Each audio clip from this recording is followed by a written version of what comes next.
দিলাম, আপনারা চাইলে চিনিও দিতে পারেন। ডিমটা আর একটু তেল ছাড়ুক, তারপরে আমি নেক্সট কী মশলা দিই আপনাদের সামনে আবার ফিরে আসব। নুনটা আমি একটু পরে দিলাম, কেন প্রথমে দিলে খুব জল কাটে, আর এতে টেস্টটাও ভালো হয়। এবার যেটা স্যাফরন ভেজানো যে দুধটা আছে সেটা আমি এবার এতে দিয়ে দিলাম।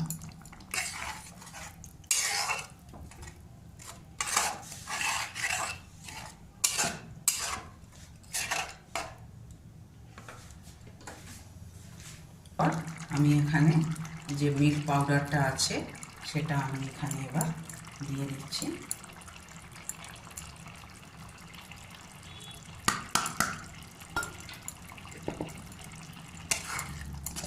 এরপর ডিমটাও আমি দিয়ে এটাকে লো ফ্লেমে রেখে দিচ্ছি।